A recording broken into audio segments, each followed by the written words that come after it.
telling you, there's highlighters that have little tabs in them inside.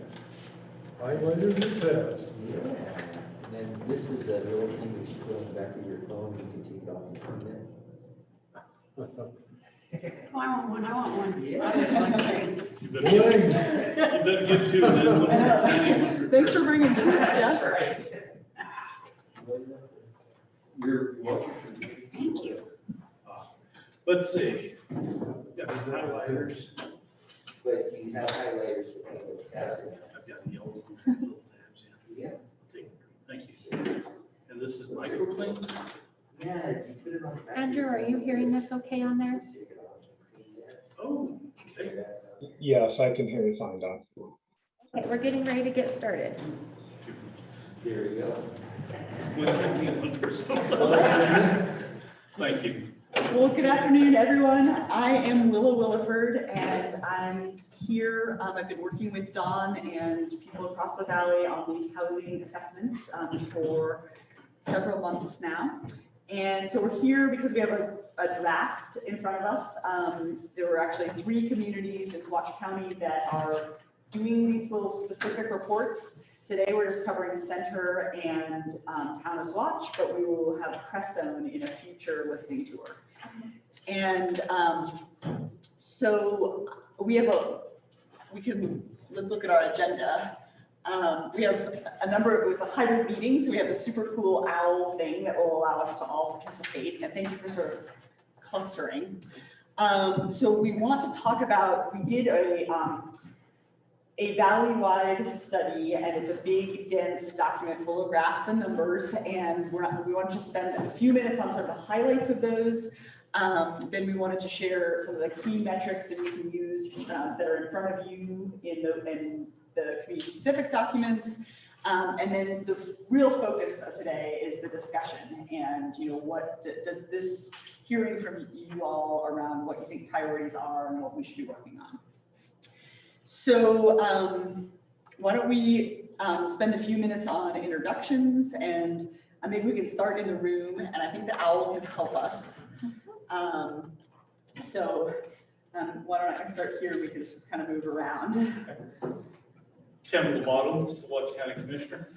Excellent. And if you want to say, maybe everyone can say one sentence about sort of their interest in housing, or what an observation, or maybe something you're concerned about. Okay, there is a need for housing in Saguache County, affordable housing. I agree. All right. Short sentence. We'll go. Let's see, my name is Jeff Owsley, and I am the Community Relationship Manager for CHAPA, the Colorado Housing and Finance Authority, for the San Luis Valley and Chaffee County and Lake County and Hinsdale County.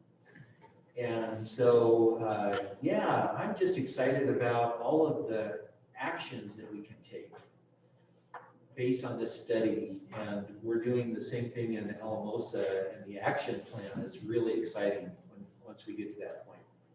Cool. Thank you. We'll come back here. I'm Lynn Thompson. I'm another Saguache County Commissioner, and again, it's the need for affordable housing. It's the bottom line. Yeah.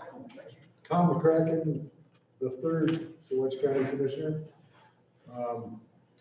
Over in my community in Vaca and Crestone, there's almost, I think there's 4 houses left on the market. Prices have gone up 30 to 50%.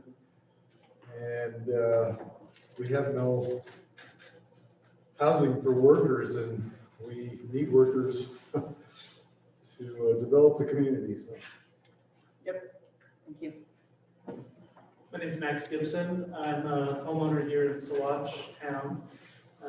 And I have a background in public health and urban planning and research, and so this is up my alley, and would love to see places for people to live that are healthy and not just sprawling into the beautiful countryside.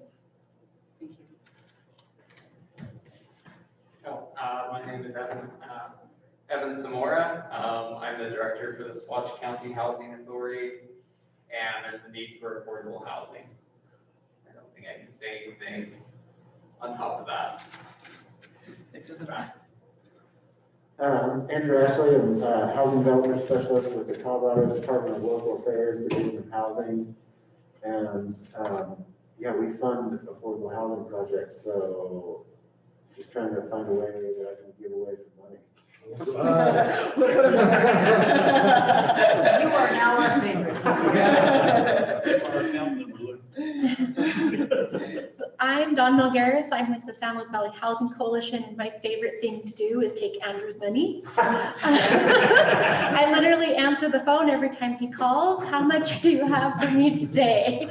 The Housing Coalition is an affordable housing sponsor, not just with housing complexes, but also with down payment assistance, home rehab, funded through Division of Housing, household well water systems funded through USDA for when you can live outside the city limits, so you're on a well, and several other projects we've got going currently or getting ready to get going. We saw a need not just for like affordable housing that's rent assisted, but housing affordability in the valley. And so we started working on commissioning this study and working with Willa and a large group of community members and jurisdictional members around the valley to make this happen so we can bring this to you today. Let's go to the people on the phone. On the phone, let's see. Oh, we've got a few. Dana?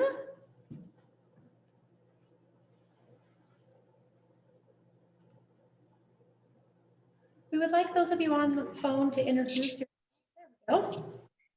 Hi, Dana Gibson here. I'm a resident in Saguache. I also come from a background in housing development. And so I have obvious interest in what can be done to create a better housing opportunity circumstance in Saguache and the Valley. Thank you. April? Hi, my name is April. I live in Crestone, lived here not that long, but I'm very interested in knowing more about the housing since obviously Crestone has a huge housing problem. So nice to meet everyone. Thank you. Alice? Hello, everyone. I'm Alice Pugh, and I'm the community evaluator for Heart of Saguache. And yeah, the Heart of Saguache really has heard lots of challenges with seniors in projects that need to rehab their houses. So interested in that aspect of housing for existing housing and helping people afford to make repairs. Andrew? Yeah, good afternoon, everybody. Andrew Coburn with Urban Rural Continuum, part of the consulting team working with Willa and WSW Consulting, and intimately involved in preparation of the housing needs assessments and these documents. And I'm excited that all of you have taken time out of your day to join us. Jackie. I'm Jackie, and I work with Dawn at the San Luis Valley Housing Coalition. Thank you, everyone online. If anybody online needs any assistance, you can reach out to either Jackie or Andrew through chat or in the group chat, and they will be able to help you as well. And we're going to do our best to watch from in the room to help you too. Super. Well, thank you all so much. So we'll jump into our needs assessment findings. Then we may have a small enough group that we can all stay together rather than kind of do individual small group discussions.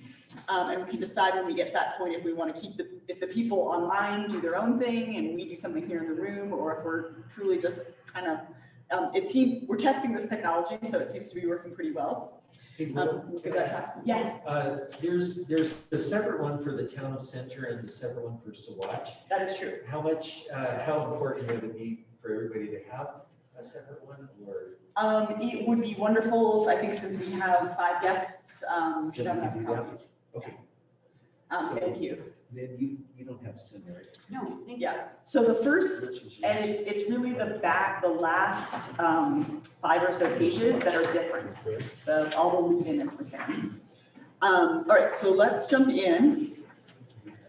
So this is our study area. You all are very familiar with the 6-county area. And we will keep going. So this is, yeah, the fluffy sides. So this is really a summary of all the things that we felt were the pieces of the puzzle that are coming together to create your housing problems. And that you all are very clearly aware of. You know, as we did introductions, there was not a controversy about, is there a problem? So, you know, there's scarcity, increasing prices, high construction costs, so that makes it really hard to, even as prices are going up, it's hard to meet the demand because we can't bring a product that's at the price people can afford. That is causing people to have be strained and stressed by their housing, and they're paying more than they can afford in a lot of situations. It's also causing people to find housing in communities that aren't their first choice. And then be forced to drive for work. And that is, yes, sometimes people are choosing to commute, but in what we found in our discussions with employers is that a lot of times the commuting is forced, and then then it's quite expensive. So you may think, okay, I can afford this house here and commute, but then when you sort of add the two costs together, you end up worse off than you might have been. And then we also have residential sprawl. So, and this was a pretty surprising number to me, that 73% of new homes are being built in the unincorporated areas. And so, you know, clearly the cost to extend infrastructure and deal with wells and septic and then more forced commuting around that, because you're not, you know, just by its nature in such a big county, you're not close to your job. Limited housing choices. So, you know, we're just, and this is particularly, well, we're just seeing that there's mostly single family homes. People are not, you know, some of the traditional ways you might get into a home with a townhouse or a duplex or a little patio home, or if you're retiring, you might want to downsize. So just isn't that opportunity to have different kinds of choices. Aging population. So this is, I mean, this is a national trend, but it's more acute in your community than in some places. And a labor shortage. There's more people moving out of the workforce, and then working age people moving out of the community. And so, you know, I'm sorry that this is a grim picture. There are bright spots, so we'll get to them. But this is sort of, you know, these are when we're sort of like, this is such a vexing problem. It's kind of because all these different pieces are like working together in a not constructive way. So let's go on. So, and actually, I don't think we need to spend a lot of time on this. We did quantify in the report sort of that cost of commuting. And, you know, we always welcome you. The report is on Dawn's website if you want to dig into any of the backstory on this. Andrew and I can answer technical questions, or you can go look at that on your own. So I think, you know, Jeff mentioned he works on both housing and economic development. You all, some of you in your introductions mentioned housing and economic development being so closely linked. Talking to employers and interviewing employers was a very big part of how we came to our conclusions. And they had a lot to say about housing and housing problems and how those were related to their finding and retaining good employees. And so, you know, I think that it's telling here because more than half said it's the most critical problem in the region or one of the more serious problems. And then, you know, and then if you look at even people who are considering it a moderate problem, there are very few, you're getting to a point where there's not that many people thinking housing isn't a problem, many employers, that is. So let's keep going. So all of which to say, we found that across the valley, if we're going to kind of catch up to having a functional housing market, and then we're going to look out 5 years and say, what would a functional housing market in 5 years look like? We think we need about 1,800 units. Big number, right? But it's also a big valley with a lot of communities and a lot of opportunities, and we don't advise you to try to take on this whole number. We think that just getting a little start and doing 10 units here, and 20 units there, and one home over here is going to be really important. And that so when we get to the setting goals part of this conversation, it's more about kind of matching what are the resources, what could we draw into the community, what's realistic, than like swinging for the fences on that whole number across the whole valley. So let's So this is actually how it breaks out by county. If you just look at if you take what we projected to be their whole housing need, and you can either say, we want to put the jobs proportionally where the housing proportionally where jobs is, or we want to put it proportionally where people already live, which is the green bars. So, so for Saguache County, you have you're fairly even or fairly balanced on your jobs and housing a little bit more. You have a little more households here than workers. So one way or the other, you could be, looking across all the communities, a total need, somewhere under 300 homes. Do you guys want to talk about that slide at all? That's one that seemed like on some of our other settings that people were pretty interested in. I'd like to make a comment. Yeah. It sounds like you're, and probably justifiably so, wanting to put more housing where the jobs are. But one of the reasons we don't have jobs up here in Saguache is because there's no place to live. And an employer is not going to locate here if he can't find a workforce. And so it's a catch-22. You're absolutely right. And I think that there's been a switch in a lot of planners and economic development thinking from attract employers to jobs actually follow people. You need good housing for people to live in. So I think you're right. And I think that if you are able to both, I think in the two communities we're talking about today, Saguache and Center, proving up your market a little bit with starting small and doing some, like if we have a new product that's priced the way people want it, I mean, I think it's going to get snapped up pretty quickly. So kind of how do we solve for that, I think would be our challenge. Yeah. Center is going to devote 160 acres to affordable housing. It's called the Consol Quarter. It's right north of town. And they annexed it into the town, and they're going to start. They've got a really good project going there. Awesome. For affordable housing. We should talk more specifics because I met with Brian and walked that site, but it's been several months now. Okay. So I would like to get caught up to speed on that. You can probably do that. That's the last time we talked to him too. Yeah. Okay. Yeah, that is a beautiful piece of land to have that in control, to set the destiny of your community is pretty awesome. So right at the top here, we got housing. So these were sort of our key findings and recommendations. So we have all this data. What do we want to do about it? Well, we thought. Well, I have another question. Oh yeah, great. If you can hear me, I'm wondering, is there any consideration for the remote workers? I personally work remote, and there's a ton of remote workers in Crestone. Is that being considered in the data? Thank you, April. So we did hear from realtors and property managers that remote workers are now a new part of the housing market that a new part of the who they're seeing for housing. So we did not base our projections on remote workers. So if there is a surge in remote workers, our projections would be low. That makes sense. Any other questions on the phone?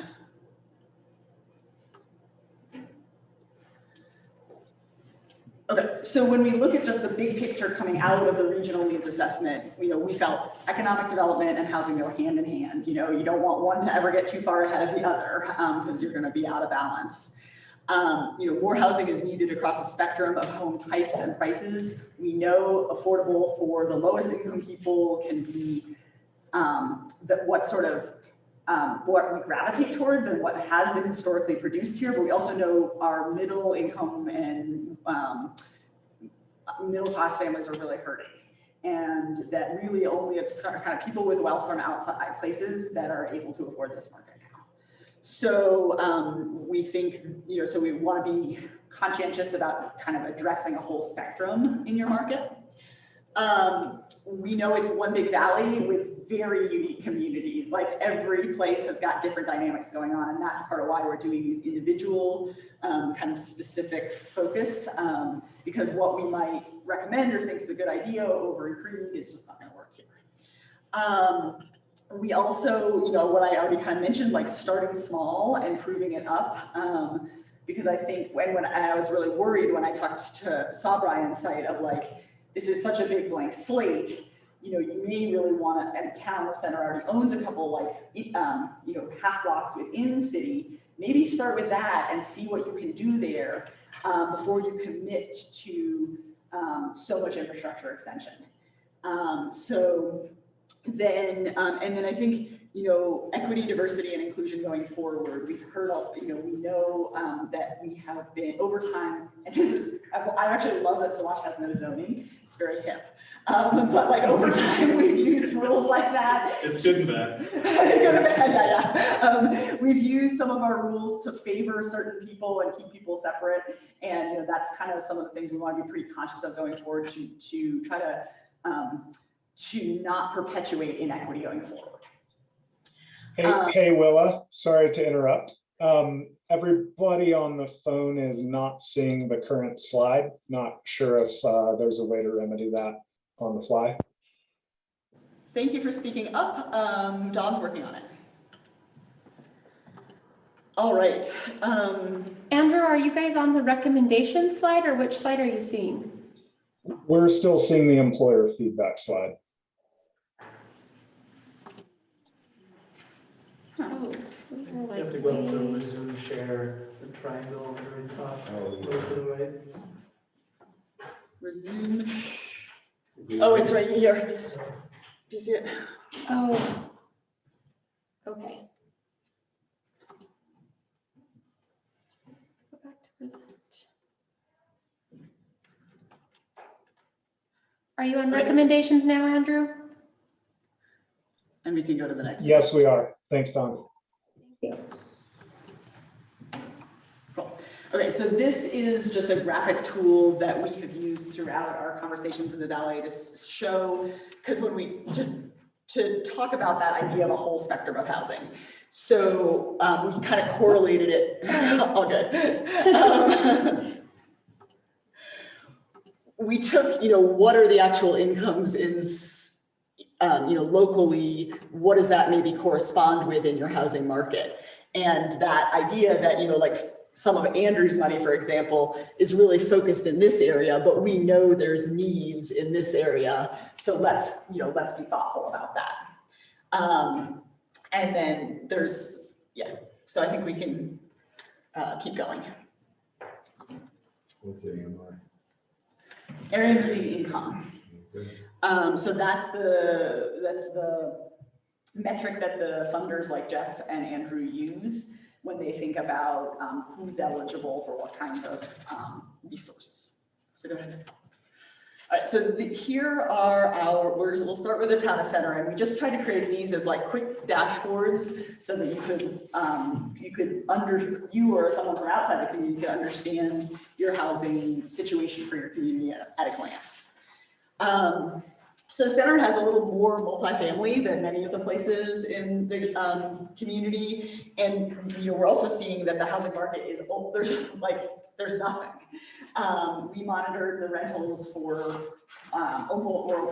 for 2 months, and then we took a break, and then we did it for 4 months. And, we found 0 things. You've got to know someone to be able to find something to rent, and then you're still going to have to get lucky. And then, but then when we look at the homes that did sell, they're still, prices are quite low compared to other places in the Valley, and certainly compared to the state of Colorado.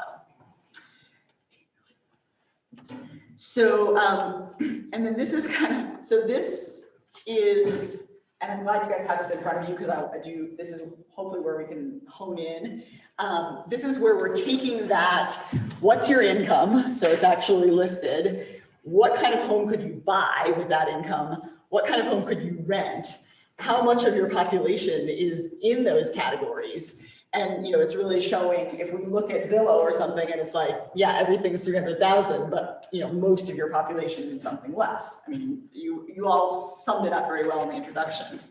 And same thing with renters. It's about half your renters need something under $710 a month. Pretty intuitive, probably from like your conversations in the community, but we just quantified it there so that now you have something to back you So then we took that and broke it down with some kind of recommendations about where you might focus. And we can keep going. And then we also drafted some initial ideas about goals, but that's something that we really want to draw from you all around if we got this right or not, because this is really where local implementation and what are your goals as a community, it is going to be what makes it what goes from just being a plan to being action. So let's stop here and just are there any questions on center before we go to Saguache? Any questions on the phone? All right, let's keep going. We'll talk about Saguache. So same thing, just highlighting your market, and again, like, oh my gosh, nothing. We were looking at the multiple listing service, and we looked at both of the listing services and 0 within the town in May. And then 1 unit for rent, $1,200 a month, so pretty unaffordable 2-bedroom. And then, I think that I was a little bit surprised at, how relatively small the town is compared to the population of the county. And so that's driving on the next slide. It's like, we think only like maybe 20 to 25 units are needed here, unless you really make a policy decision, which I think might be a good idea, to say, we want more of our new housing to be close to our services, close to, the water and sewer and the sheriff and, all just the things that this is a great hub, being the county seat and everything. So I do think that you could make a case to go beyond just your sort of household allocation when you look to develop in this community. We can keep going. So we did put sort of at the top of our recommendations for Saguache to seek out an opportunity to do a public-private partnership for rental housing, rental needs being very acute. We also see your housing authority as a great resource and potentially underutilized, that you could help catalyze those partnerships, and that that they're currently mostly operating in this community, but they could have more of a countywide presence, which would be great. And then, ensuring your regulations support your housing goals. And then I put the question about formalizing code enforcement. This is a tricky one because if you just go for code enforcement, you can end up creating a lot of unintended consequences or displacing people. So, but if you kind of coordinate new housing in coordination with code enforcement and people have somewhere to land, then you could, work on things that are not, if there's health and safety concerns, which I've heard some of. So that, and then I also had a question about STR, the acronym STR is short-term rental. Maybe some short-term rental sort of starting to creep over the pass from Saguache. And so we can maybe talk about that in our discussion. So that brings me to the end of the formal presentation. Do you all have any questions about the Saguache specific findings or reports? All right, let's keep moving then. So just generally from sort of, are we on the right track? Does this stuff make sense? What do you all think so far? I'd like to see a little more focus on sustainability and carbon zero building. Excellent, yeah. And we can, certainly that bringing your housing close to town helps with that. And then thinking about what are your construction materials, what's the utility consumption over time. I know when we talk about existing programs, the opportunity to improve homes through weatherization is a big theme there. So, and I don't know if Andrew Jeff or Andrew, do you want to talk a little bit about, because both of your agencies do put some priority towards green building and efficiency? Yeah,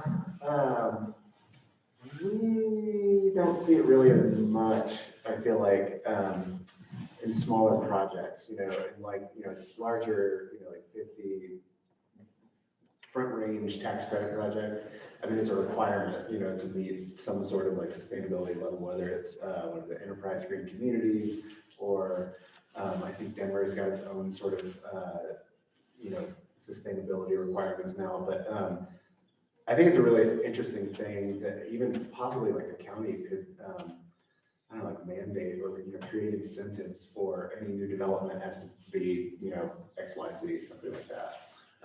But it does, I don't want to say it goes a long way, because we just, want to see more housing built because we know that there's such a need. But it is definitely a bonus for sure. I noticed one of the line items in one of your slides said that long-term sustainability or efficiency, I'm not sure how you worded it, increases the overall affordability of the home. Yeah.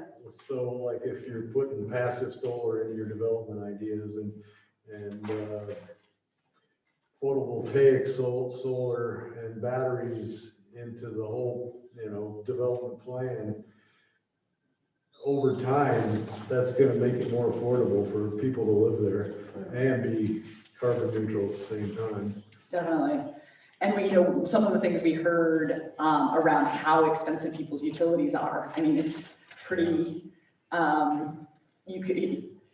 it's all well and good to have a roof over your house, put in your head, but if you're paying $600 a month to keep it warm, it's tough. So yeah, and I think that like, if that is a priority for this county, I would love to highlight that more in the document, so we can take that away. How do others feel? Other comments, questions? Jeff, did you want to talk about Well, I was sustainability? just gonna say, like, one of the things that we deal with in the valley is there's, our housing stock is so old. And that's, in the more detailed report, will there be something on the average home age and things like that? We do currently have it in the big report, but we could, if that was important, we could add it to sort of the dashboards for each community. Because it certainly is, it is striking overall across the valley. And if you wanted to sort of be like, well, what is the average age, or what is the average age of a home in center? You could certainly highlight that. Because to Tom's point, there's building new, but there's also rehab and trying to make that more sustainable as well. And Energy Resource Center has programs where they can help with energy efficiency. And Don works directly with them, and the primary person on that for the local San Luis Valley is Charlie Sanchez, and he's on Don's board. He's no longer the primary valley person. It's okay. David Meloff now. Okay. Charlie moved statewide. So he moved up. Okay, but he's still here now also. He half his time here, half his time in Denver. Oh, okay. I didn't know about this promotion. Yes. But anyway, we have good resources in that area as well. And when you think about it, we've got, it's so cold here and so windy, and it just is harder on the utilities. And here we have these old homes that are trying to deal with that. And so trying to do some rehab is one other strategy. I was going to take some notes, but then I realized we've got good note takers, so I don't need to worry about this. But yeah, I like that where you're headed with this in terms of like taking care of our existing inventory and making it more energy efficient might be another thing we want to quantify or make as a goal. And that is something our rehab program focuses on. For those that come and use our rehab program for health and safety, if we're in there doing health and safety, we try to do as much energy efficiency and partner with Energy Resource Center and get them in there at the same time. So we're using multiple resources on one home and walking away from it as energy efficient as the home itself can become, and remove any health and safety issues while we're there. So we really do focus on that. We're limited. Energy Resource Center has a pretty long wait list right now because their funding is limited. We don't have a wait list for rehab, but we are limited to 12 homes a year valley-wide. But if we see those homes the need increasing and people utilizing the program more, we can always have Andrew give us more money. We just did a little seminar on San Miguel County gave it, and they took their county buildings and made them more energy efficient, and then they used the savings from that to finance it. And That's pretty smart, yeah. Did you watch that? Yeah, I watched most of it, but I didn't have my full attention on it. So like the stuff like that, I usually play it in the office several times. Yeah. Cause then like the chunks of it I do catch, do start to overlap. But you got it worked a link I showed you, Yeah. YouTube, okay. And that is something that housing authorities can do as well. So that's cool to think about in that setting. My thoughts here in town of Saguache, most of the lots are built already. There's a structure on there. There are some homes, have they met the life expectancy, and it's not good to throw or rehab some of those homes, maybe do a new build for an individual so it's more energy efficient.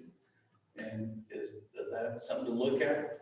We've gone in and done total gut jobs, like take sheetrock out, replace plumbing, replace electrical, because a lot of times the structure is still sound. If it's not, then we obviously don't go in. But a lot of times the structure is sound. It's just the stuff on the inside, floors, electrical, plumbing. There might be lead-based paint or asbestos and window repair, whatever. So we really do utilize and look at the need of each individualized house. ERC does the same thing. If they go into a house for weatherization and they're seeing some other needs, they come to us and say, we want to weatherize and we think the structure is good, but it needs a roof or it needs electrical upgrades. We're working on one right now. The electrical is from the 1920s. It has never been updated. And so we come in with our rehab and make some of those changes so that weatherization can be effective. We have had a few where we've had to say that our program itself cannot go in because the structure is not sound enough. And then it should be. There is another program Division of Housing has. We're not currently running it, but it is probably something we can talk to them about. Monte Vista is doing it, and where they're taking those unsound structures, removing them, and then we'll build new homes or bring in some sort of new home in its place, because the infrastructure is good, the lot is good, it's just the house itself that's not. Definitely something the Housing Coalition is willing to look at when this housing study is done, if it determines that there's a lot of homes that are needing that. And we have Andrew and Jeff right here in the Valley to help us with those. They've been working on this study the whole time, so they're going to help us determine if that program needs to be brought here or not. Yeah, Well, and the program's got like a lot of potential in every community, like small communities throughout Colorado. Monte Vista did a survey of the whole town and found like 114, vacant or dilapidated homes. The idea initially was, go in and rehab the ones that could be rehabbed, and then scrape the ones that couldn't, put a new modular home, something like that in there. What they're finding is most of the homes are like beyond being able to rehab them. So, a lot of the lots, they're essentially like purchasing for, delinquent taxes, because, as whoever owned the home passed away, it was handed down to, their kids in like Phoenix or, San Diego. The kids just didn't want anything to do with it, stopped paying taxes on it. So, it's huge, it's got a lot of potential. It's been a little bit slow to get off the ground because I think we funded it wrong. We use federal funds instead of state funds, but we're in the process of kind of redoing that. So, but it's great because they did guidelines for the program, which, if any other community ends up wanting to do this, you just take their guidelines and, scratch out Monte Vista, puts a launch, and good to go. So. And I do have one of the members of that group on my board as well. So if anybody wants some connections, my information's in these packets, so you can reach out. Is there anybody online that had any comments on this conversation? Doesn't sound like it. Okay. I do have questions, but it may be better suited to a phone call. I'm out in Crestone. It seems like the problems in Crestone with housing are really unique to Crestone that don't have anything in common with Center and Swatch. So I'm just interested in what kind of, if we wanted to make more resources for Crestone, there's a lot of out of code houses being rented, a lot of empty houses, and a lot of crazy landlords doubling the rent in the area. So just wondering, what could Crestone do to get help that's not the kind of help that Center and Swatch need? Yeah, April, I think it would be awesome if you are not already on Dawn's list, if you can get on her email list so that we can let you know when we have the Crestone specific meeting. And then we can make sure you're other efforts as we go forward. And if we definitely welcome you to stay on the phone if there's some things that might be, might be relevant. If you want to put your email address in the chat to Jackie, then she'll make sure we get you on our list to get you all that information when it comes available. I'll do that now, thanks. Cool, thanks. So one other thing on the abandoned homes is that someone noted as they were reviewing these drafts that that's another thing they'd like to have on the dashboard, how many homes are occupied and how many are not. And I think that is especially helpful for these kind of conversations because homes are unoccupied for all different kinds of reasons, right? They might not be habitable or they might be a second home, but we can kind of show some trends that way because that is a major untapped resource. And it's a challenging problem, but the fact that you could potentially take that program from Monte Vista and adapt it to your situation. Yeah, and I think that's really important for Saguache because it feels a little bit like Swiss cheese sometimes. It's already so small. Yeah. And then there's a lot of these old houses. A piece of that, the cost for building is high, but even just the logistics of getting anybody in to do the work, whether it's build or repair, is really hard, especially in smaller towns like Saguache. It's just hard to get anybody to show up and then to be reliable is not easy. That kind of segues into my question. Do you have like the architectural blueprints and the contractors that are familiar with passive solar design? So when you go in and scrape one of these houses, you're not just putting up another empty, inefficient house. Right. That's a tough one. One of the, I heard a statistic from, I quote this basically every time I'm, at any sort of affordable housing thing, but there's a guy that works at an organization out in the Eastern Plains. And he said that, if you build a house in Rocky Ford, the day that you get CO, that house is not worth what it costs to build. Which, I don't know if the St. Louis Valley has the same problem, but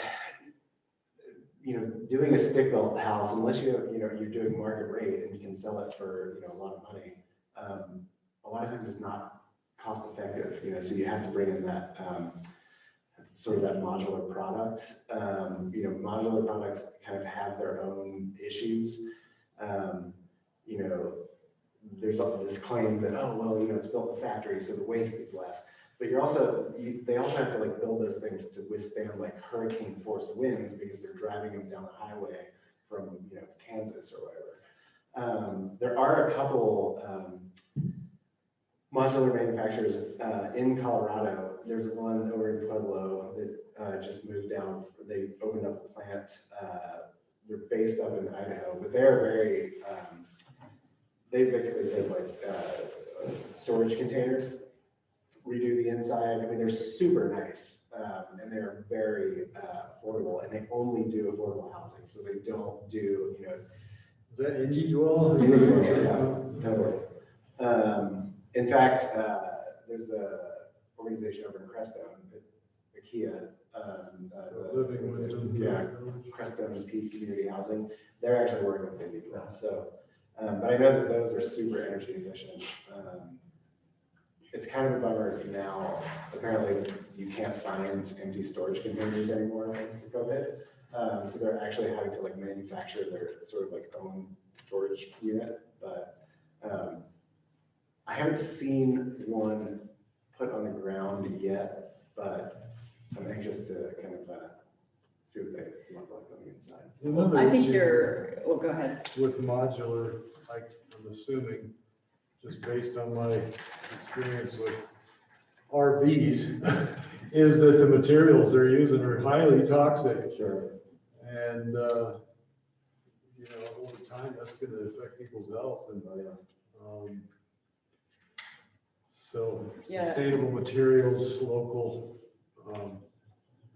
try to use as much local lumber. We got all these dead trees around here that need to be used. Right. Yeah. I mean, I think so one of the things in the conversation in Alamosa was, you know, is it time to get the trades programs going stronger? Because we want to keep young workers in the valley. There's high paying construction jobs that nobody can fill. You know, how do we kind of get that pipeline going again? As I was driving over from the Gunnison County, this morning, I passed a concrete pumper truck and I'm like, what are you doing out here? You know, like, I don't know. But, you know, people are driving over a lot of mountain passes to do construction work. I think the idea of having, and I think other communities have done this, kind of ready to go plans of like, this is a very energy efficient, like home that fits on the size of lots we have in our town. That can get people over that first hurdle of it's expensive to hire an architect and kind of deal with that. So that might be something we want to look at, you know, like, okay, I've heard of people doing that a lot also with like doing accessory dwellings or like a little casita or granny flat. So anyway, I like the conversation. Shall we go, I guess we're kind of at the decision point of, shall we keep the folks on the phone in the room with us? It seems like yes, that would be my sense. Is that good for you all on the phone, just to keep being part of the conversation? Okay, thank you. So let's then, okay, so we have 3 topics to cover. And I'll let you guys pick. Do you want to start with land and partnerships, existing housing programs, which Dawn's kind of talked a little bit. She's kind of given us a trailer, and then goals for Center and Saguache. Any preference? I think What sounds interesting? because that's what we're dealing with. Let's go with land partnership. Goals, we don't have anybody from the center, and we don't have anybody from town of Saguache. Okay. Set. And what were you saying? Well, I was just thinking our existing housing, we're looking at other places to build some affordable housing. Yeah. In town and outside of town. Excellent. All right. So you got 2 for land and partnerships, it sounds like. And this is Yeah. county property, county. County-owned land. Yeah. Cool. Okay. Well, yeah, let's talk about that, and I'll get out a flip chart. No, I don't know what you're saying. We can. What's that, Lou? I don't know what you're supposed to. They are. Well, it is. It's part of it. That's also been stated in open meetings too, so. So you can do one Not a secret. dry erase on one side or We're looking at some county-owned property across from the bridge garage here. Cool. And then we were looking at some county I see. lots in Fresno. You need the whiteboard or anything like that? Oh, look at that. There's an easel.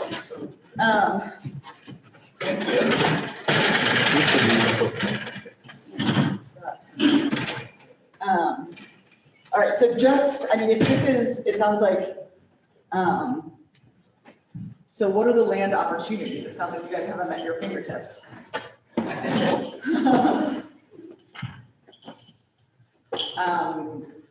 County, by road and bridge. And what do you all, in terms of, so it sounds like you have a potential partner in the housing authority. And have you all had any conversations with other builders or, no? So, and what would you like to see happen there? I'll toss it over to Evan. I mean, throughout the time that I've been looking into this, which has been a while, my main focus has always been multifamily housing. Because it can be, I mean, it's open to such a larger demographic compared to like senior housing or just workforce housing. That is my primary goal, unless there's like data or something along those lines to steer us in a different direction. But to me, that seems like the most fair housing. And I would say that for Alamosa, we saw a distinct gap associated with seniors. Here in this community, it was more like you need to be able to draw from a broad market. Cool. Well, I like that as a starting place. What else do we need to know or explore about that site? Have you all already done some how long have you owned it? Geez, probably 10, 12 years. Okay. Has anyone else staked a claim on it? Or are there other uses in the community that people are sort of saying, hey, I want it to be a? No? Okay. It's like a city block, right? Yeah, it's a pretty sizable piece of land. It's bigger than our property, Parental del Norte, and on that piece of land, we have 16 units. And then the study here, I believe the number you had was 20 to 28. Yep. So, I mean, be hard pressed to find a better piece of land in Saguache for that purpose. We were also looking at putting in more housing where Evan over there now on the west side. Yeah, that's something that I talked to Andrew about. But if we have the choice of expanding Parental del Norte and doing another project, or just one larger project, I would think one larger project would be simpler and easier to manage compared to doing footwork to do the funding for 2 different sites.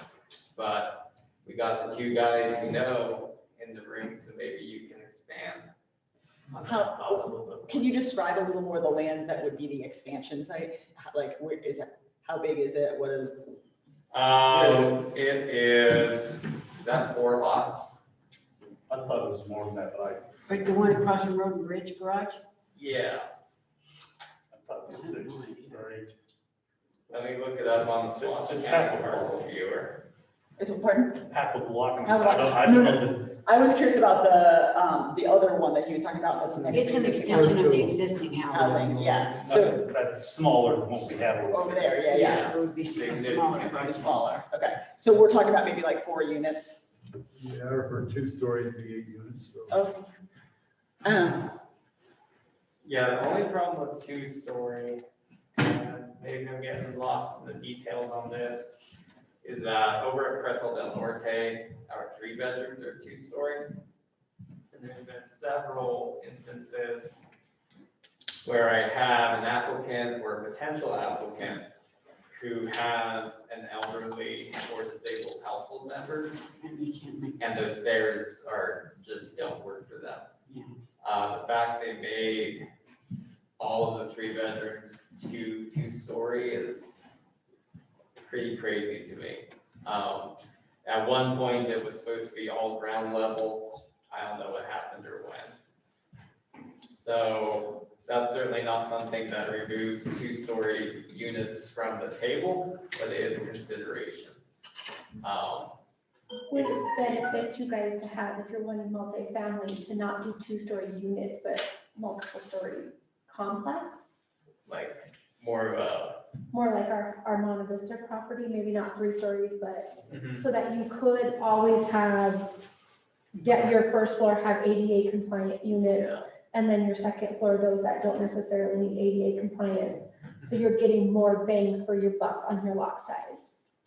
And not have the unit themselves have stairs in them, but the property. Yeah, and then I suppose with that in mind, if at least some of the units were 2-story, then that would leave some more open land on the lot for future expansion too. Or maybe it's not as tight as. Or yeah, you might be able to have more of an amenity space, you know, community garden or play area or something. Yeah. Yeah, so about the split sites, so there are opportunities to sometimes do sort of a single financing of properties that aren't next to each other. I think you might be, I kind of like though your instinct that keeping it simple is good. Like this is going to be hard work to begin with. So the single site and the fact that the single site is a good size and like could get you pretty far in your goals. I might, that's kind of my initial hunch about that, but you could certainly explore doing both.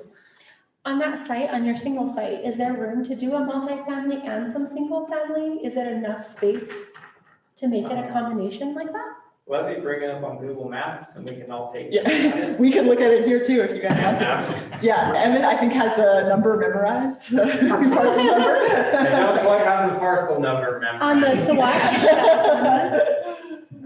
Yeah, go to the Saguache County website. That's interesting, you owned it. And then, Well, you're gonna have to pay $25 to get in there.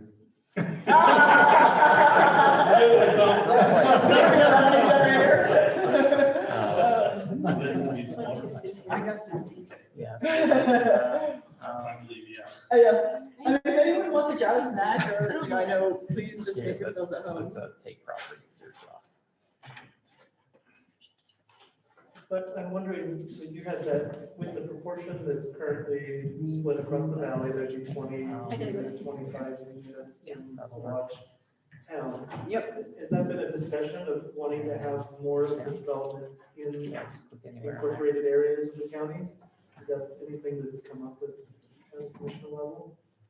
We really haven't, other than just looking at county options. I agree. That's why we really don't have a real good plan that we're Now waiting for just the housing zoom in on Saguache. to know which way we want to go. At least I was. That's an idea we have. It's one place. Yeah. I mean, it's serious enough to pursue. Makes a lot of sense. And then. You know where it is. This one. This one? I do believe so. Yeah. Yeah. Memorize so that. zoom in a little bit more. 44786. Yeah, so that parcel, we go back to the. So Charlie, that's how We just had this discussion 2 days ago. And this, And then XL. because we went on the assessor, we have to pay. Zoom out, okay, I yeah. thought that was just with the clerk and recorder. Yeah, so that entire chunk of land, lots 7 through 12 are Saguache County owned. So it's a sizable piece of land. And that's a lot more space than what we have over at Pretel del Norte. Cool. Well, I think so, you know, another question I guess I'd ask the group, you know, I think this is really an exciting opportunity. And I'd just be curious about how, who else might need to be involved, right? Obviously, if you're already at the table, you're the landowners, the housing authority has expertise in management. Are there local builders, contractors, architects that you think, man, we got to go to here? Or would you want or need to bring some of that talent from outside the community? Yeah, talk to him. Yeah, you know, and actually, I think there is, so there's with Andrew and then there's Jeff's group has been particularly focused on trying to develop some financing tools for small rural communities. Okay, so there's a need for money. We'll get that on the list. Funding. Yep. And you need kind of a couple different flavors of funding. I'd say you need some funding just to get you started, like how much housing would fit here? What are the tests we need to do? Pre-development. Pre-development, there we go. So we're gonna do the dollar signs. And another one is technical assistance. Yep. Tell us more, what are you talking about? Yeah, just that when you're doing a large project, developers on the Front Range, they're able to provide expertise. But here, there's not as much expertise and you're kind of running the project on your own. And so it takes some help with technical assistance. And so we've been working on a program to provide that kind of technical assistance for small projects, anything that's 30 units or below.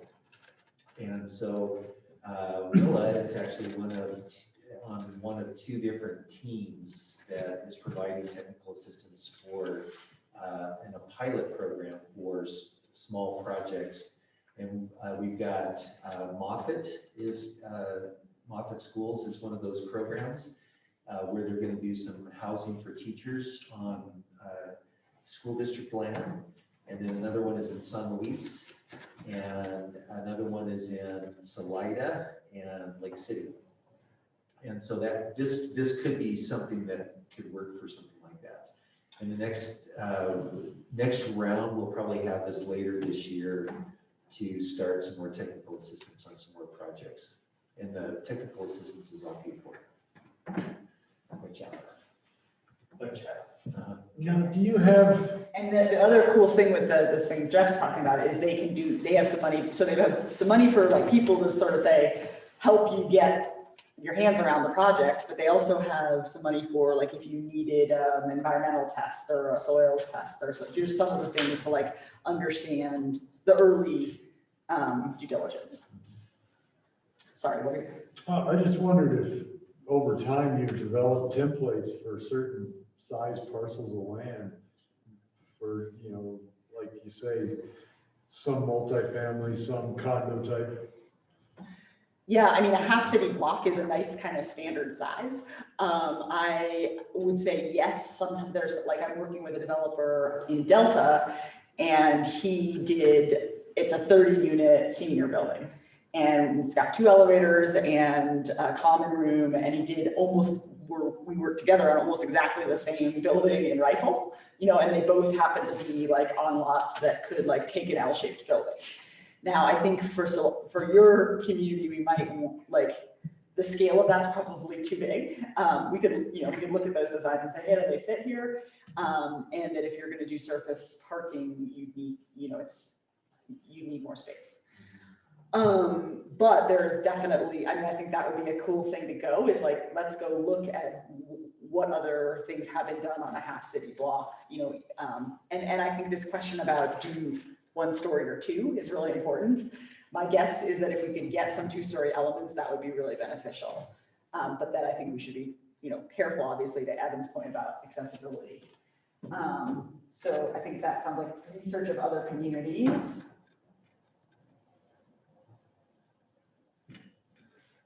And design. What else comes to mind?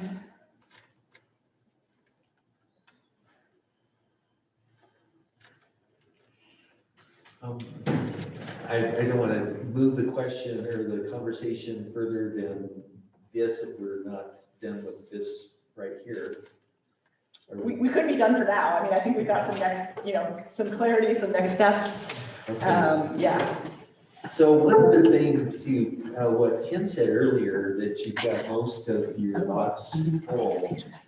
The question would be, and this is what we're finding in other parts of the valley, is there could be more room on a lot for an accessory dwelling unit that you could put on there, and then suddenly you have another unit of housing. You could, you can multiply those, you have other units of housing. That could be a possibility, but I don't know what they have for building guidelines in town, so lots of there's X amount of lots to 1 dwelling. So that's most we're using that in some of these as a way to expand a number of units, because a lot of homeowners have enough room on their lots to be able to do something else. I don't know the backstory on ADUs in town, there's a 400 square foot, I don't know, something like that in Saguache. I mean, there's not many regulations on building anything in Saguache, but there is that. I'm sure there's some history there, but Yeah, and I don't know. but I think it's limited. Some people have old barns and sheds that have been converted and but it can't technically be a separate ADU because it's not big enough. You could do a garage apartment above a garage or a basement or. Yeah. Couldn't do a basement here, so. Oh, you can't, okay. So you just said no basins? Yeah. Okay. What about, Times is, are there many instances of people, sort of more than one household living on the same lot? Like, do you already have that kind of going on? little apartment, above a garage or that, side entrance, that kind of thing. Not very formally. Yeah. But there's trailers, it is happening in town. Well, and I was thinking of a regular building that had another dwelling off the side that's rented by another individual. So we don't have that many, maybe 4 or 5 up here in the town, I don't know. But it seems like it's mostly extended family, it's not more formal. It's not like a rental. Is that something that you're interested in trying to have more of? The extended families. Yeah, the rentals. I was saying, to me, it's sort of, it's cool. It could be beneficial both for extended family or for people who aren't, people who aren't related, but it's an income source or what have you. In some communities, it can bump up against concerns of parking or other kinds of things, but if you've got room on, people have relatively small homes on larger lots, you often have some physical room to add something. I think that would be a question to ask the town of Saguache instead of The county, fair enough, yeah. Yeah. Okay, so we'll say town. And then what about this fixing up, because we kind of got down the track with it a little before, but are there anything more formal you want to talk about or kind of say, yeah, put it in the plan about like trying to fix or demolish and replace abandoned homes or So things like you that? provide an incentive to a homeowner that's in a dilapidated building, and you're just scraping along and. It's kind of like how she explained it there. It's got good bones. Yeah, but how's this homeowner gonna afford this? But the home doesn't have a foundation, and it started.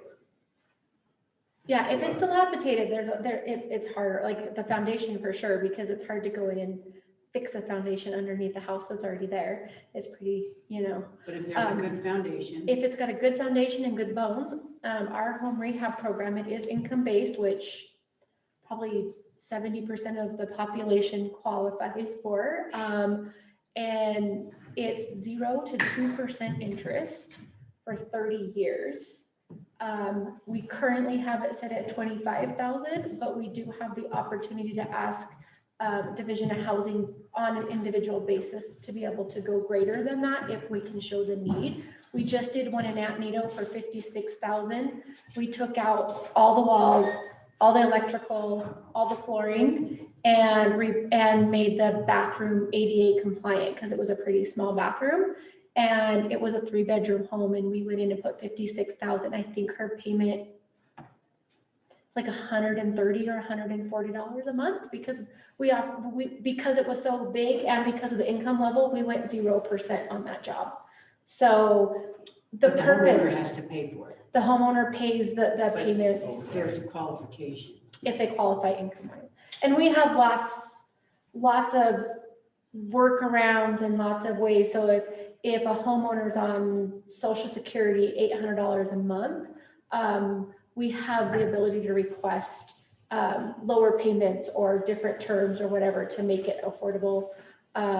Sometimes we can do deferment so that it doesn't get paid for unless the house is sold at a later date. So we have lots of opportunities because our mission is affordability. So is the Division of Housings. So they work with us quite a bit depending on the individual need. So do these homes have to be paid for then? No. They can still have a mortgage and Yep. then this would be plus the mortgage? We have gone in with our down payment, like where someone's buying a house that is needing rehab.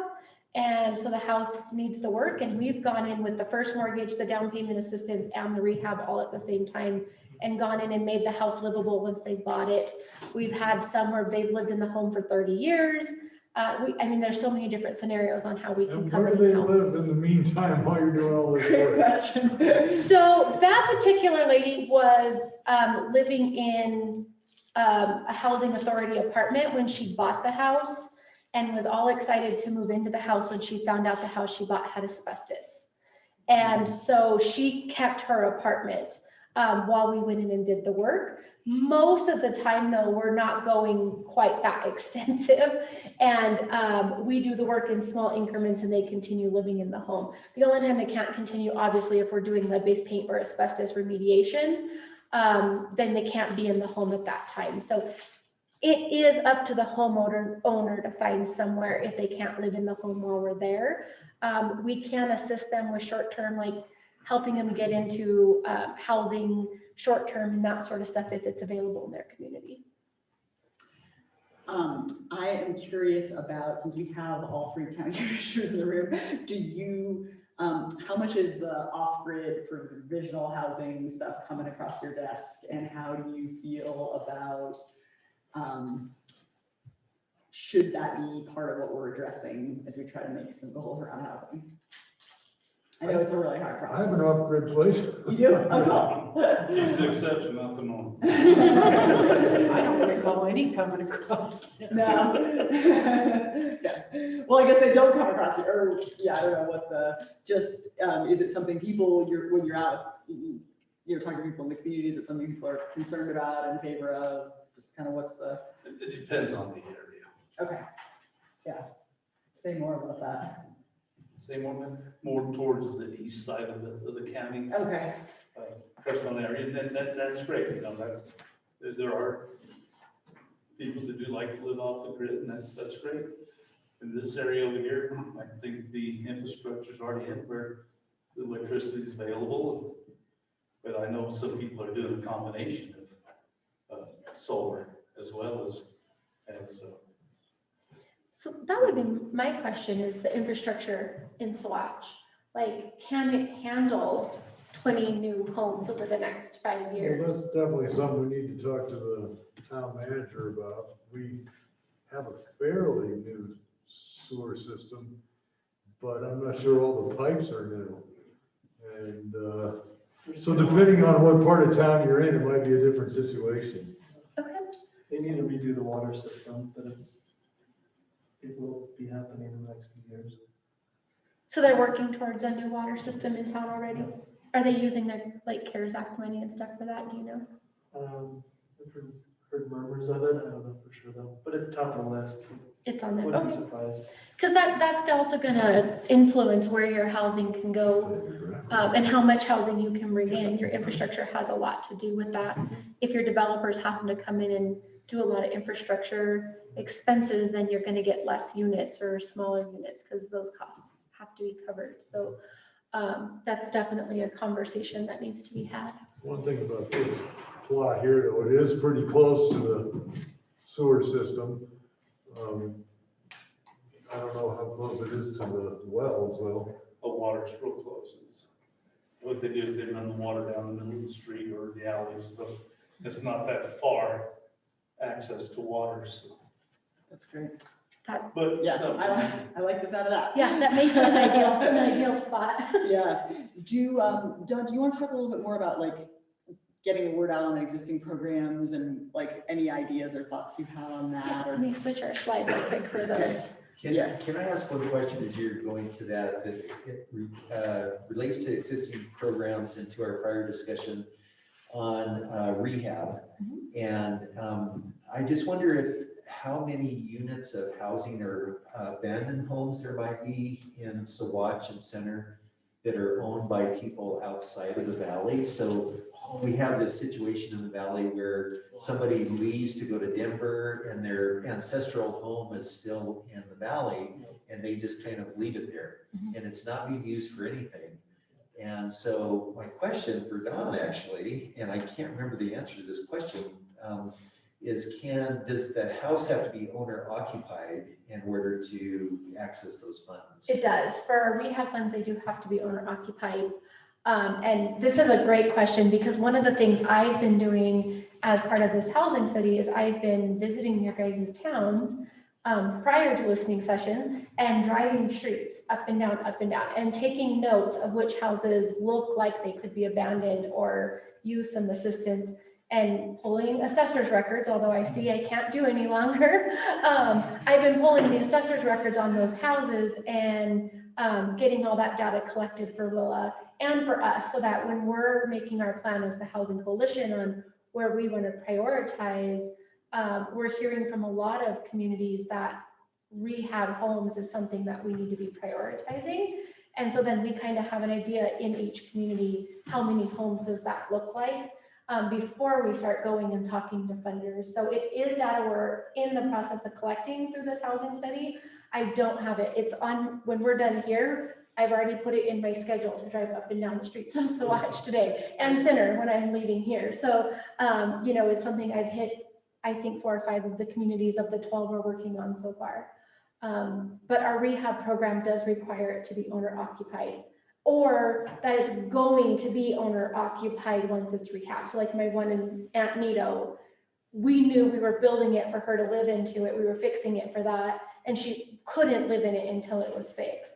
And so the day after we had all of her rehab work, she had a crew in there helping her move. So we had that intention. So we went to the state and said, she can't live in it right now. It's unsafe. They gave us permission to allow us to do the work on it. And she had to move in within 20 days or 30 days of the rehab being completed, which was completely acceptable to her. Andrew, for the Monte Vista one, is that also, how does that work with ownership? And like, are they doing homes that are owned by people outside the valley? Or the Monte Vista example of like the fixing up, using your money to fix up? They're buying them, right? They're buying them. The town is buying them. Any willing. They're buying them and then they're selling them to Okay. like 80% AMI households and below. Right. Okay. And I think 1 out of 5 or 1 out of 3, I can't remember the percentage, can be sold at market rate just to make the more numbers work. Yeah. So the That's town of Monte interesting. Vista is buying the houses and then fixing them up and reselling them? Yeah. But they're getting assistance in refurbishing them? Mm-hmm. And they're buying them for like the delinquent taxes. So, you know, $15,000 or $30,000 or something like that.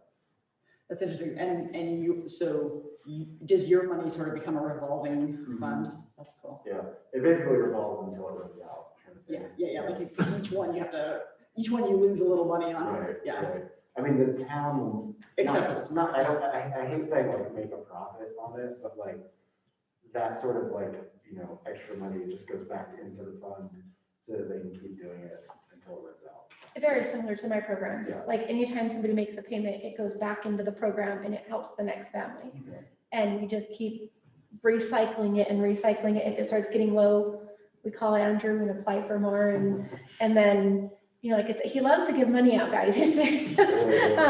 So we, you know, it just kind of recycles, and we're getting, that's how we're able, we used to charge up to 5% interest, but our program has been around long enough and has recycled itself so much, we were able to drop our interest because we weren't needing to make the program was sustainable. And so we were able to bring more benefit. So what's the interest for like a municipality like that? Just increase the housing stock. So do you How much have, interest are they? Oh, I think it's on. we set our own interest rates Yeah. based on the program, but when you're giving, when you're giving, I'm lost. sorry, the money they give to us is grant money, so we don't pay interest on it back to the state. But I mean, when you're fixing, your programs help fixing up these houses in Rio Grande County, Monte Vista. Yeah, And what interest rate do they pay you? nothing. It was a CDBG grant. Yeah, it's granted funds. Oh, It's not a loan from the state. It's a grant to the Oh, organization. okay. And then we lend the money out because we have to make the program sustainable. So the money has to be able to come back in at some point. So that's where the interest rate and the loan comes in. So you guys, we have about 5 more minutes. Do you want to talk about anything else? Because if not, we can just go to our wrap-up slide. I really appreciate. Hey, Dawn, Yes. I sent you the link to the assessor's site that pulled it up for the one that you and Evan were trying to look at. Oh, thank you. I think we're good. You sent it to me how, Jeff? In chat. Oh, okay. Sorry, I don't have the chat up. So Dawn, if you don't mind, just going to the end, because I want to talk a little bit about like sort of what next steps, what's up. Yeah, thank you. let me present again so everybody can see. Whoops. So this listening tour, we're covering all the communities in that first little batch. Our next one, we're going to do all the rest. So there's the Creston will be in the mix there. And we're kind of, We haven't gotten confirmation yet, but we're thinking the June 24th and 25th. Maybe the 23rd too. We need to kind of see about venues and how it works, because this is a big, to get everywhere. But if you take this away and you have things that like you're marking up, or you got, we got it wrong, or hey, what about this or whatever, please, Dawn and I would love comments. And if we could get them by June 18th, then we can finalize them. So if there's others out there that you think would like to take a look at the draft, please do pass it along. And then once, then as it's finalized, then hopefully it starts to be useful for some of these conversations with funders or, development partners, or just people in the community who are, as you're talking to people who are like, we have a housing need. Well, we have this, we have some resources around what we want to do and what our priorities are. Any other? Yes, Evan. I have a resident, so I passed out a notice to all my residents about this listening session. And thank you. One of my residents had dropped off a letter today to be submitted as comments. She wanted it read at the meeting. I'm not sure if we have planned to do that. If we do, fantastic. And then I have a letter from a former resident expressing their difficulty in purchasing a house. So is that something that you would like read or just submitted for your comments? Either way, what's the group's pleasure? Would you like to hear it, or we could also scan it and send it out by email to the people who are here? Okay. Yeah, just submit it. Okay. Unless you want to make it part of the record and you could read it out loud. I think the purpose is to get their comments and incorporate it into the study if we can. We do have to be out of here by 2 o'clock, I believe, so that gives us just a few minutes, but one looks really long, that's why I'm kind of looking over that. And I don't know if we could get it, I don't know if we can get it read in. Why don't we hear from do you want to read the homeowner one? Yeah. Okay, thanks. To the Housing Authority, my name is Eli Van Egmond. I would like to say that housing is a hard thing to find around Saguache. Michelle and I started looking for a house over a year and a half ago while living at the Pretzel del Norte apartments for the last 10 plus years, with 3 children of our own and our nephew who we took guardianship of. Needless to say, space was cramped in the 3-bedroom apartment since all the children are now teenagers. We had the hardest time finding a house that was big enough for room to breathe and affordable enough to pay the bills. Since there was a lack of inspections in the county and not having enough cash to buy a house out of pocket, we found that most houses failed loan inspections for one reason or another, or were so highly priced that we didn't even stand a chance to be able to afford the payment. And the realtors that we dealt with in the area were less than cooperative in getting info from the seller and answering the questions that our realtor had. Needless to say, we finally found a wonderful home in town that the seller wanted so much more, that it praised for, that he luckily took our offer. To sum things up, affordable housing is in great need in this area and would be extremely helpful to families. Thank you for your time, Eli Van Egmond and family. And then the summary of this one, the length of this one is equal, but she is just expressing her gratitude in having an affordable place to live here in Saguache at Pretzel del Norte, that it's well taken care of, it's family friendly, and it's a clean and moral.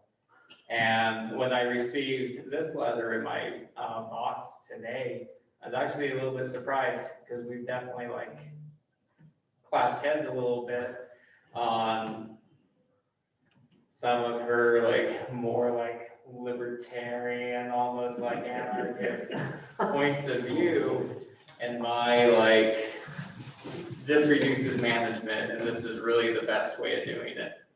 So that actually kind of means a little bit more of that context to me. Are your 3 bedrooms in pretty high demand up here? Not really, okay. No, right now I have one person on my 3-bedroom waiting list. Evan, thank you so much for sharing those. And I do appreciate having people's voices in that are, I'm so glad there's a happy ending to the story of a family that looked so hard for a home because so many families don't have that outcome. It was a grim and they had 2 fall through. Yeah. Fall through at the very, very end of the process. I'm gonna get on my little soapbox right now because the way these homes were built, as it said in the letter, they did not pass the inspections. But the realtors didn't know that. So these guys pay a bunch of money. Yeah, pay a bunch of money for inspections, but the realtor couldn't tell the seller, you should probably put some wall plates on the exposed household wiring. Or maybe ask the seller, do you have an engineer's report to show this house is tied down correctly? Like, they spent a lot of money to not get 2 houses at least. And things fell through on those 2 at the tail end of the process. So you're talking about like they paid for appraisals and inspections that failed, so they couldn't use the first mortgage, the bank mortgage, loan application to buy the homes because they didn't meet the bank qualification. So then they had to do it again on a second home and then on a 3rd home before they finally found them. Yeah, that does make it. Yeah, that does make it hard. Well, thank you all. Thank you so much for your time, and we look forward to hearing any comments from you and providing final report and hopefully moving forward with this super cool piece of land you have. So, please be in touch with Don or myself, and we'll see you again soon. Thank you. Thank you. Yeah, hopefully in Crestone. If anyone wants to take a quick look at it, we could walk over there. Thank you, everyone who attended online today as well. We really do appreciate you being here today, and we hope to see you at the next one. Thank you. Here, that Evan is one of the best housing authority people we have in the whole valley. He really is a go-getter and is networking with other people and getting involved with things like this. And we can't get the others to get involved, not all of them, but it's really significant. He's really good. I think we'll keep him around for a while. Yes. No, you've been an asset to us. Thank you for coming. It's so nice to. Good to see you again. Yeah, take care. Thank you. Yeah, see you, man. Why don't you give me more share? Oh, thank you so much. Yeah, thank you. Awesome, thanks for taking the time today. Yeah. Thank you. There's a chance I'm gonna go to Vail, we'll see. We're still trying to decide. So, Sounds good. Yeah. 7 to 8. Yep. Okay, see you, Tim. Take care, thank you. And I'm scheduled for Tuesday. Hey, Max, here's my Yeah. So like Okay, Andrew, I think we're good to close down unless you have anything. The chat will save for me. I have it set up that way. Okay. We have it later, and we'll go ahead and stop this recording now. That sounds great. Thanks, guys. Thank you. We'll see you at the next one. Thanks, All Andrew. right. All right. Bye-bye.